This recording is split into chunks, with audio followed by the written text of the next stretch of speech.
If you're listening to this episode in the morning, then you probably have a pretty good reservoir of willpower remaining for the day. And as it turns out, you can even preserve that willpower.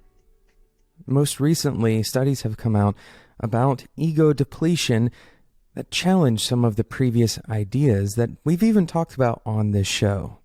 In today's episode, I'm going to talk to you about a way to preserve some of that willpower. My name is Jonathan Cottrell, and you're listening to Developer Tea.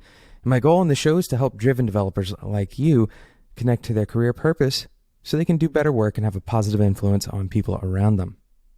And if you've listened to the show for a long time, you may have heard us talk about ego depletion.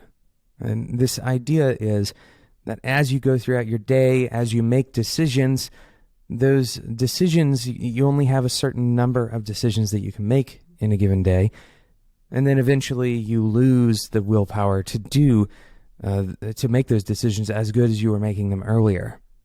Of course, we talked on the show last week with Daniel Pink about how our minds kind of have a shape throughout the day, that we have this kind of regression in the middle of the day, that we're not suited for analytical tasks during that time, and that in the evenings, for most people, we're better suited to more creative tasks, whereas in the morning, we're better suited to those more analytical tasks that require a lot more focus, a lot more willpower. Of course, these things can probably overlap, these concepts can overlap, but previously we've discussed on the show kind of this downward slope that starts really high at the beginning of the day and ends really low at the end of the day. And the idea is that as the day wears on, as you make decisions throughout the day, that you lose a little bit of your energy, a little bit of your brain's power to make the right decision throughout the day. So the recommendation that has been given both by me on this show and in even academic journals is to make decisions that matter the most as early as possible.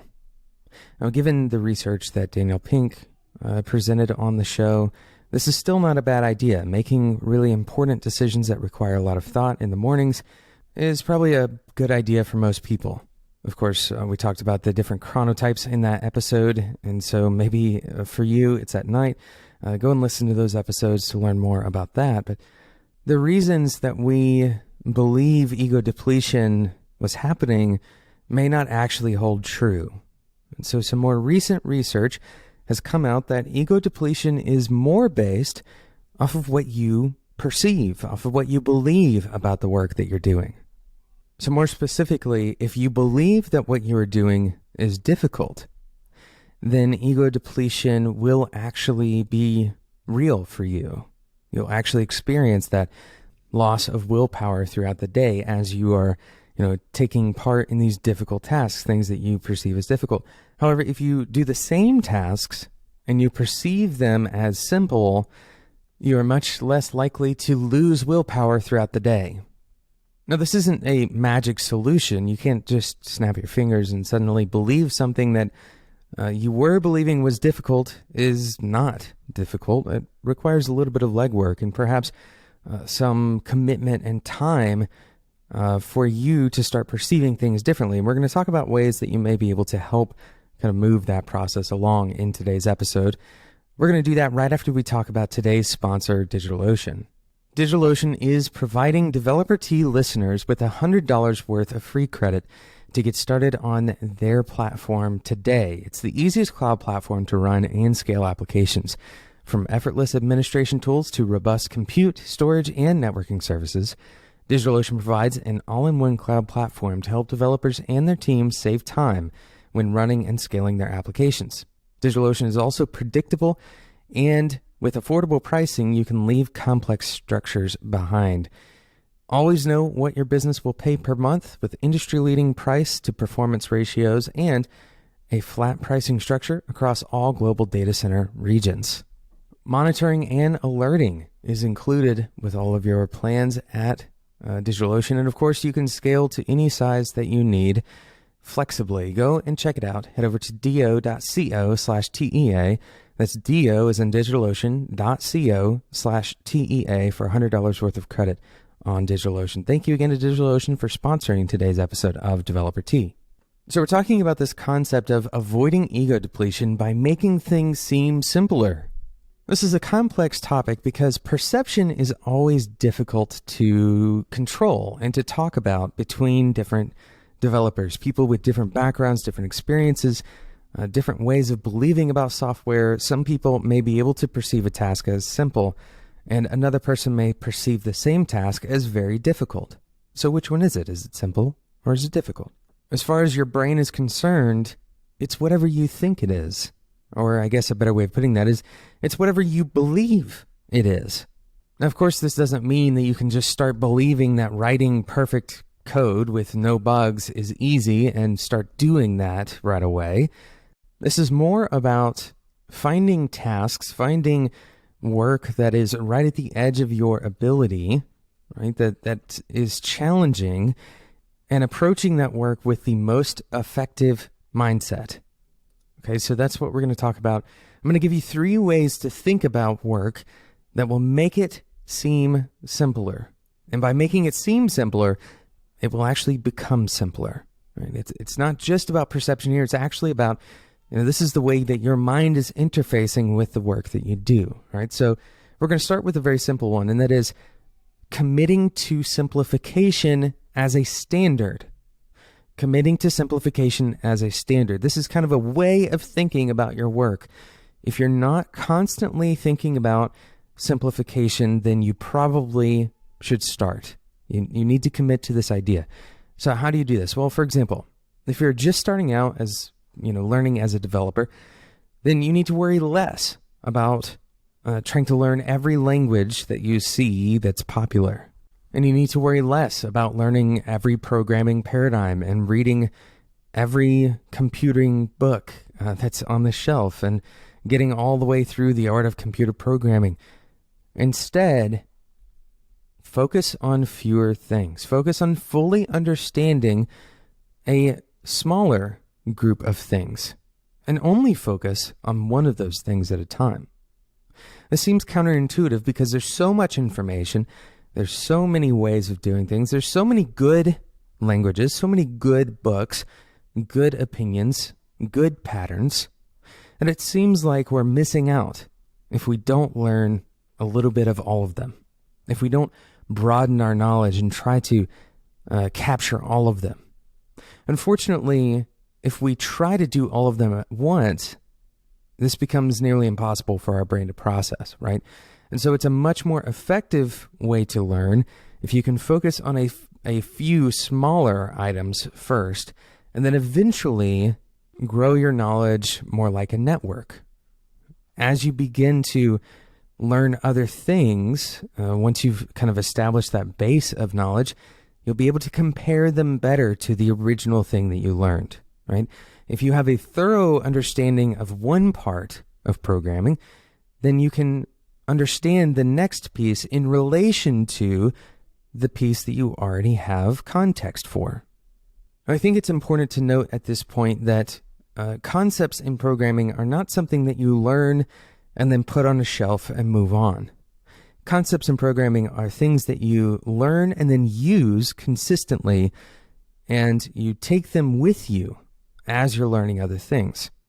And so you should never consider the idea that you have something completely, finished, that some fundamental idea of programming that you've got it figured out. You will find new uses and new ways of thinking about the same old topics throughout your entire career. So I want you to remain curious as a developer, remain open to learning new things. This is not about closing off those paths, but instead it requires focus and resolve not to veer off of those paths too early. Not to try to follow 10 paths at once, but instead to take note of the other paths that you see along the way. Stay on the path that you've established and give it time to really flourish. Give your brain time to really understand a concept before you move on to another one. Once you have a tangible, experienced need for change, that's the best time to respond to that need, right? Instead of trying to preemptively plan for those changes and try to jump tracks before you really had a chance to know if you needed to jump tracks, it makes more sense to wait until that need is much more present, much more visible, and then address the need. And this leads me right into the second recommendation that I have for you to make things simpler in your programming, and that is to plan for tomorrow, but solve for today. Plan for tomorrow, but solve for today. This particular point is a never-ending conversation in development, especially if you have worked on a team that practices Agile. When you have small iterations on working software, sometimes it seems that the things that you are iterating on, you never really have a chance to take a step back and look at the big picture. At the same time, if you're always looking at the big picture, then you never really have time to take a step inward and look at the small things, improve at a step-by-step level. So you have to write one line of code at a time, right? Write one feature at a time. There's no other way to do development. We aren't actually implementing a large-scale change. We're implementing one small change at a time. And so it's important to work in that frame of context, that kind of granularity. But it's important to understand and have perspective for a larger granularity, a larger frame. So to know where your work is headed, to know kind of what the planned goals are, can help drive the smaller level iterations, the higher granularity iterations. What this can do as you are developing is provide you with better guidelines and boundaries for decisions that you make. It provides better context, a better acting context for what you're doing. But I want to caution you, as you are kind of contextualizing your work, don't try to build code in preparation for a problem that you're solving tomorrow. Don't try to structure your code or scaffold out too many things before you need them. The truth is, a lot of the code that you preemptively write either ends up getting rewritten or ends up getting changed and never needed in the first place. And so a lot of that energy is sideways. Not to mention, it makes your application very difficult to understand when you return to it. So as you're writing this extra code that you don't need yet, if you were to look at your application, so much of it is, kind of work in progress kind of code that's not really being used and is ultimately likely to be changed anyway. So stay focused on only one thing at a time, but don't allow that kind of zoomed in picture to give you the false sense that a zoomed out picture just doesn't exist. That's not the case. But understand that you will always be working at that zoomed in context. Lastly, our third piece of advice for making things simple is to divide and conquer. If you're used to this technique in algorithm design, then hopefully it'll come a little bit more intuitively to you. But the idea is, if a concept is too difficult to understand, cut it in half. Maybe a better way to look at it is take only a part of that concept. Take a sub-concept. Take the smallest piece that you can find. And if that is still too difficult to understand, then take a smaller piece inside of that, right? So essentially what you're doing is you're cutting away all of the conceptual pieces that are complicating things, and eventually you'll get down to a more atomic concept. So we can run through a very simple example. Let's say we want to store a list of contacts in a globally available, backed up, and resilient database and access those contacts through a authenticated JSON interface. Well, there's quite a few problems to solve. This seems like a relatively straightforward kind of application, but in order to piece this up, perhaps we start with just creating what a contact is, right? Understanding, what goes along with a contact. What are some of the fields that we might want to have in a contact? So we can start there and then begin to, piece by piece, figure out the next thing that we need to understand in order to build this concept. So we create a contact model that starts out with just first name. A sustainable way to approach this that has been proven over and over is to run this through a test-driven process. So in other words, write a test that says contacts should have a first name. Another test may say contacts should have a last name. When you break problems up to these very small pieces, each of those problems become so much more understandable than the larger problem at hand. And what you'll end up doing is uncovering edge cases. Like, for example, if a contact doesn't have a last name, or maybe they have 2 middle names or no middle names.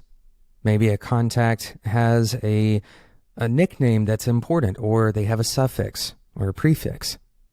By focusing in on the simplest versions of the problem, and more specifically on the sub-problems inside of a given problem, you end up creating a much more clear action step.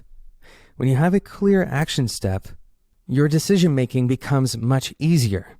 You have much fewer decisions or options to choose from in order to make a given decision. Ultimately, in all of this trying to simplify things and trying to shift your perception to the perspective that things are simpler than they may seem, I encourage you to remember that the first step is the most important one.